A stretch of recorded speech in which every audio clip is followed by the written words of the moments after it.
Good morning all of you. मैं मुकेश आप सभी का स्वागत करता हूं आपके अपने चैनल @SSC एस्पायरेंट में। तो शुरू करेंगे। आज हम लोग टेंस की क्लास, हमने प्रेजेंट टेंस कंप्लीट कर लिया है। आज शुरू करेंगे पास्ट टेंस। तो पास्ट टेंस का मतलब होता है भूतकाल। भूतकाल वो होता है जो समय बीत चुका होता है।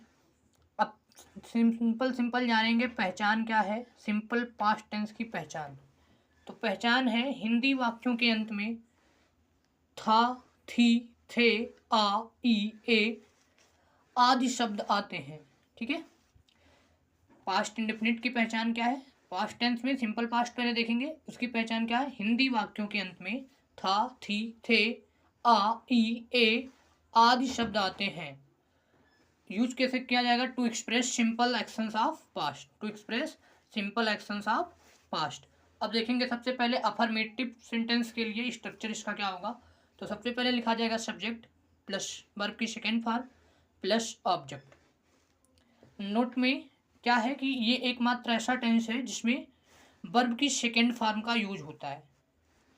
एकमात्र ऐसा टेंस जिसमें वर्ब की सेकेंड फॉर्म का यूज होता है। एग्जाम्पल है, जैसे एग्जाम्पल में देखेंगे she sang a sweet song. तो सिंग की सेकंड फॉर्म है सैंग, तो हो जाएगा she sang a sweet song. वो एक मधुर गीत गाती है, या उसने एक मधुर गीत गाया। नहीं, गाती है तो प्रेजेंट इंडेफिनिट हो जाएगा। तो ये क्या हो जाएगा? उसने एक मधुर गीत गाया। She sang a sweet song. We saw her yesterday, हमने उसे कल देखा। I wrote him a letter, मैंने उसको एक पत्र लिखा। मैंने उसको एक पत्र लिखा का क्या हो जाएगा? I wrote him a letter. इसमें आई क्या है? सब्जेक्ट है। रोट क्या है? मेन वर्ब की सेकंड फॉर्म है। हिम क्या है? ऑब्जेक्ट है। ए लेटर अदर वर्ड हो जाएगा फिर इसमें। ठीक है। अब निगेटिव सेंटेंस के लिए स्ट्रक्चर देखेंगे। सबसे पहले रहेगा सब्जेक्ट, फिर did not plus main verb की फर्स्ट फॉर्म प्लस ऑब्जेक्ट। अगर स्ट्रक्चर निगेटिव का रहेगा तो क्या लगाएंगे? सबसे पहले सब्जेक्ट लिखेंगे, फिर डिड लगाएंगे, फिर उसके साथ में नॉट। और जैसे ही डिड नॉट लगाएंगे तो अब वर्ब की सेकंड फॉर्म का यूज नहीं होगा, अब वर्ब की फर्स्ट फॉर्म का यूज हो जाएगा। और फिर क्या करेंगे? ऑब्जेक्ट लगा देंगे। अब क्या हो जाएगा इसका ट्रांसलेशन? जैसे उसने एक मधुर गीत नहीं गाया, तो क्या हो जाएगा? उसने के लिए सी, फिर डिड नॉट लगाएंगे, फिर क्या हो जाएगा? गाना sing, she did not sing a sweet song. इसका निगेटिव क्या हो जाएगा? हमने उसे कल नहीं देखा, तो क्या हो जाएगा? We did not see her yesterday. ऐसे क्या हो जाएगा इसका? I didn't write him a letter, मैंने उसको एक पत्र नहीं लिखा। I didn't write him a letter, मैंने उसको एक पत्र नहीं लिखा। अब इंट्रोगेटिव सेंटेंस के लिए स्ट्रक्चर क्या होगा? देखो, इंट्रोगेटिव सेंटेंस कितने टाइप का होता है? दो टाइप का। एक तो होता है एस आर नो टाइप, और दूसरा क्या होता है? Question word type. एक क्या होता है? एस आर नो टाइप, दूसरा क्या होता है? Question word type. तो ये यस आर नो टाइप के लिए स्ट्रक्चर है। किसके लिए है? Yes or no type. इसको इंट्रोगेटिव फर्स्ट भी बोला जाता है। तो ये यस आर नो टाइप के लिए स्ट्रक्चर है। क्या है? सबसे पहले डिड लगाया जाएगा, मतलब मेन हेल्पिंग वर्ब बोल सकते हैं। हेल्पिंग वर्ब क्या है? डिड, फिर सब्जेक्ट, इसके बाद में मेन वर्ब, फिर ऑब्जेक्ट, और लास्ट में अगर कुछ रहेगा तो उसको बाद में लिखा जाएगा। जैसे एग्जाम्पल क्या हो जाएगा? क्या तुमने मुझे बुलाया? क्या तुमने मुझे, क्या तुमने, क्या हो जाएगा? मुझे बुलाया। क्या तुमने मुझे बुलाया। तो सबसे पहले क्या लगाएंगे? लास्ट में क्वेश्चन मार्क रहेगा, तो डिड हो जाएगा। क्या हो जाएगा? डिड हो जाएगा। फिर सब्जेक्ट लिखेंगे तुमने, इंग्लिश हो जाएगी यू, फिर क्या हो जाएगा? मेन वर्ब बुलाना, तो कॉल हो जाएगा। इसके बाद किसको? मुझे, तो ये ऑब्जेक्ट हो जाएगा डिड यू कॉल मी, और लास्ट में क्या लगा देंगे? क्वेश्चन मार्क लगा देंगे। अगला एग्जाम्पल क्या है? क्या उसने भोजन किया। तो क्या हो जाएगा? डिड सी, क्या उसने अपना भोजन किया। तो क्या हो जाएगा? Did she eat her food. Last में क्वेश्चन मार्क लगा देंगे।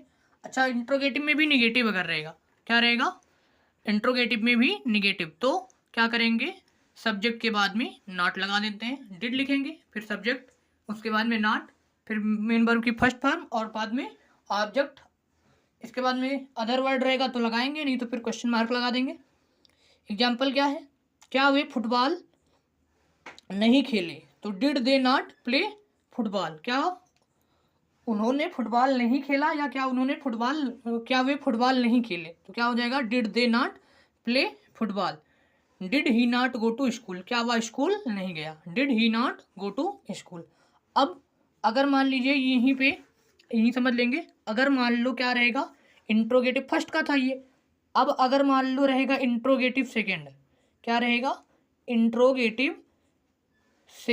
इंट्रोगेटिव सेकेंड को और किस नाम से जानेंगे, तो इसको WH टाइप या फिर और करके क्वेश्चन वर्ड टाइप, और किस नाम से जानेंगे WH टाइप या क्वेश्चन वर्ड टाइप।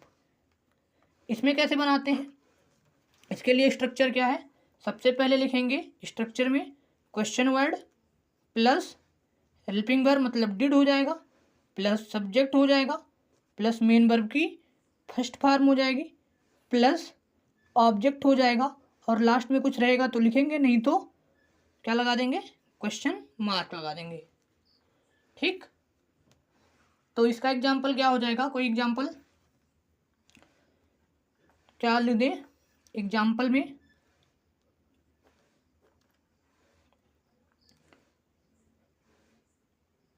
तुमने फुटबॉल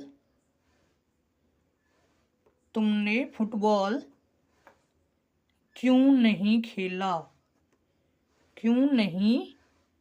खेला, लास्ट में क्वेश्चन मार्क। तो क्या हो जाएगा, सबसे पहले डिड लगाएंगे, अच्छा क्वेश्चन वर्ड है तो क्वेश्चन वर्ड क्यों के लिए व्हाई लगाएंगे, व्हाई, फिर डिड, इसके बाद में सब्जेक्ट क्या है यू, फिर अच्छा इसमें निगेटिव भी है तो जब भी निगेटिव रहेगा तो नॉट लगा देंगे सब्जेक्ट के बाद में, डिड यू नॉट प्ले क्या football, did you not play football. जब भी निगेटिव रहता है तो क्या करते हैं, बस सब्जेक्ट के बाद में नॉट लगा देते हैं। एक बार फिर से पूरा रिवीजन कर लेते हैं। पास्ट टेंस, ठीक है, पास्ट टेंस क्या होता है, भूतकाल होता है, इसमें बीते हुए समय के बारे में हमें जानकारी मिलती है। अब सिंपल टेंस, सिंपल पास्ट, ठीक है, सिंपल पास्ट को हम पास्ट इंडेफिनिट भी कहते हैं। इसकी पहचान क्या है, हिंदी वाक्यों के अंत में था, थी, थे, आ, ई, ए आदि शब्द आते हैं। इसका यूज कहाँ होता है, to express simple actions of past. अब अफर्मेटिव सेंटेंसेज के लिए स्ट्रक्चर क्या है इसका, सबसे पहले सब्जेक्ट होगा, फिर मेन वर्ब की सेकंड फॉर्म होगी, फिर ऑब्जेक्ट होगा। अच्छा नोट में क्या है, ये एकमात्र ऐसा टेंस है जिसमें वर्ब की सेकंड फॉर्म का यूज किया जाता है। स्ट्रक्चर क्या है इसका, सब्जेक्ट प्लस मेन वर्ब की सेकंड फॉर्म प्लस ऑब्जेक्ट। अच्छा नेगेटिव सेंटेंसेज के लिए स्ट्रक्चर क्या हो जाएगा, subject plus did not plus main verb की first form plus object. Interrogative sentence के लिए कौन सा स्ट्रक्चर रहेगा, तो सबसे पहले रहेगा क्या हेल्पिंग वर्ब क्या है डिड है, फिर सब्जेक्ट, फिर मेन वर्ब की फर्स्ट फॉर्म, फिर ऑब्जेक्ट और लास्ट में क्वेश्चन मार्क।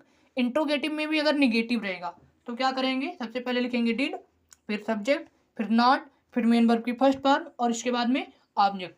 और अगर मान लो इंट्रोगेटिव सेकंड का रहेगा तो सबसे पहले क्वेश्चन वर्ड लिखेंगे, फिर डिड लगाएंगे, फिर सब्जेक्ट लिखेंगे, इसके बाद मेन वर्ब की फर्स्ट फॉर्म, फिर ऑब्जेक्ट और लास्ट में क्वेश्चन मार्क लगाना नहीं भूलेंगे, क्योंकि क्वेश्चन मार्क अगर नहीं लगाएंगे तो सब कुछ हमारा सही नहीं माना जाएगा। ठीक।